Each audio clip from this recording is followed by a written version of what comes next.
Can you believe it's going to be March next week? Where on earth has the time gone? Because I'm a mixed farm here and don't only do the cut flower and market garden, it means every month of the year is something busy. And I like it that way because it means that I'm always kind of in sync with the seasons. And so when the market garden, which is currently not in operation, is down and quiet, I'm busy with the sheep and lambing. And I guess although I've just said the market garden and cut flower farm aren't in operation yet, they kind of are. Because even though there's not a lot planted outside, there's just a few broad beans that I put out the other day, some garlic and some onion.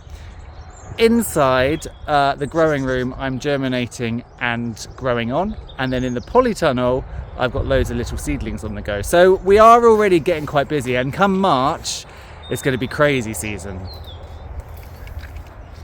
I was in the barn yesterday with the lambs and I kind of had an aha moment. And that's the downside of doing this on your own. Sometimes you're just working with what you've got and you've got nobody to go, what about this? Have you tried this? Oh, maybe you should switch this around. So you have to rely on yourself to think of those things, and sometimes they don't. But anyway, the rams have been fighting a lot. So I decided, you know what? I want the rams out. Maybe I can stop their fighting by reducing their boredom, giving them more space, putting them in the field. So I'm going to take them to the field this morning, because the other thing is I'm opening the lambing barn up, and with rowdy rams in the corner trying to beat 7 hows out of each other, it's probably not a great look. And also they do bleed, they catch themselves, and so that's not ideal to have in your lambing barn with visitors cuddling lovely lambs. What have you got in your nose? Well, they're still at it. I thought moving them into a field might distract them, but it hasn't. I mean, there's always a certain amount of hierarchy to work out. I don't know what's got into them because it's spring. This is not the time for rut. They've done their job. Jock, come here. Jock really wants to get in the middle of it, but he's going to get damaged. Yeah, they've done their rut. They've done their job. The rut is in the autumn. So I don't know why they've got so testosterone-filled and argy-bargy. When they were in the barn, they were doing it a lot, and I had some ewes next to them, so I moved the ewes. And then Montague, who is going this year because he's just too much, he's dangerous, he's going to go to the abattoir. So then I had to move Monty on his own, but then these 3 started. Who knows? If they're in a field, I'm hoping they've got space to get away from each other, but obviously they're horned sheep. They can do a lot of damage to each other.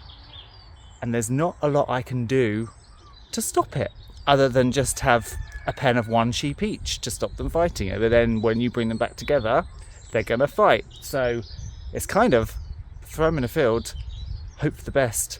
And I should say, sheep are pretty robust. It's just the tips of horns against eyes that I really, really worry about. It's never happened. I've never had that, but it's always a slight concern. But yeah, hopefully, as the day goes on, we've got a nice sunny day, they will sort this out. Look at them.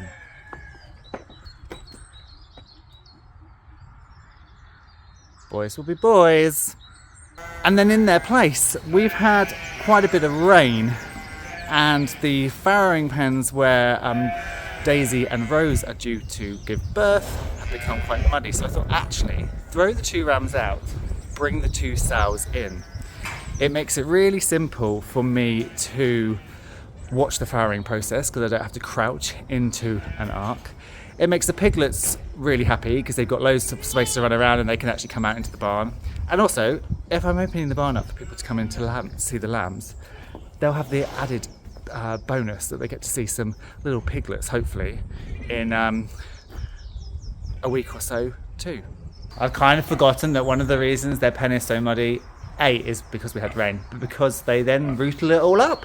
And I brought them into nice flat sheep pens, and look, they've already tipped over both of their waters. They're already digging through. But you know, that's a happy pig.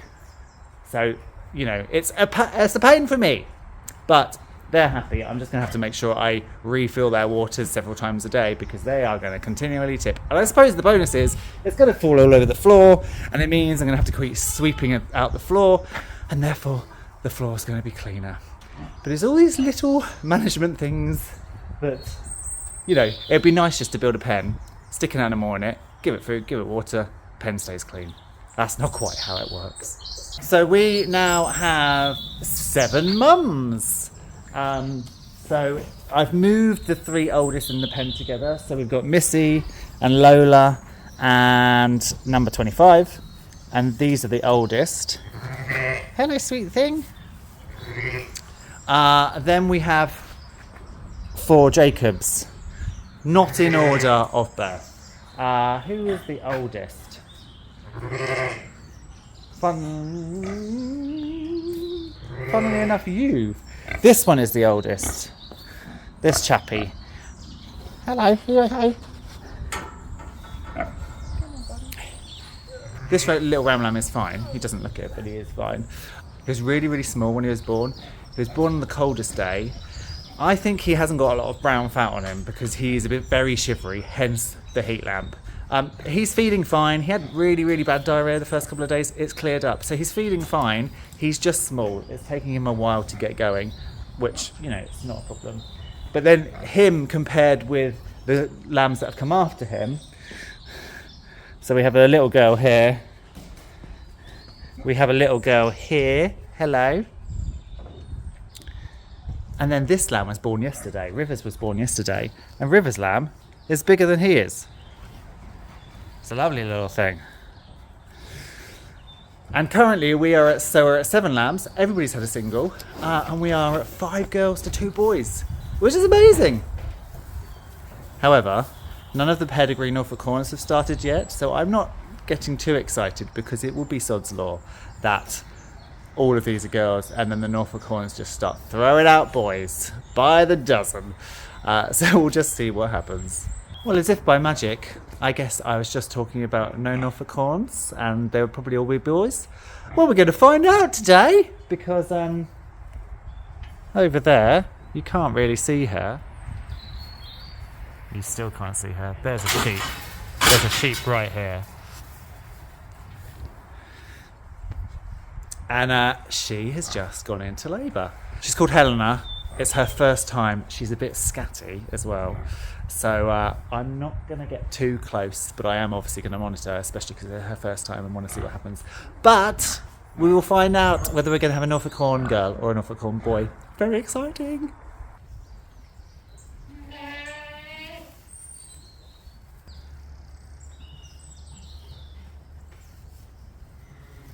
Well, we've had a Norfolk, and it's a boy! But it is not plain sailing.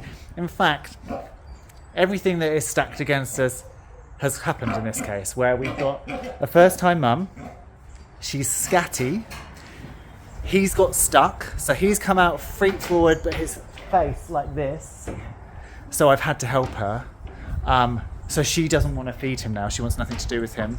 He's also a small lamb, so he hasn't got the strength for me to hold him up. He's not stood up yet. It's not game over. He's got a sucking reflex, but it means that we've got a mum that doesn't want him, and we've got a lamb that's not very strong. So I'm going to milk some colostrum out of her. So I've got a bottle so I can see that he's definitely taking it. We've got our little chap on the heat lamp, so I'm going to put that heat lamp on full strength and move it across to this guy. And, you know, he needs some TLC, but I have hope. He might make it. I hope he makes it. So we're going to see how we go with this one. I'm going to give him some colostrum now, right from mum.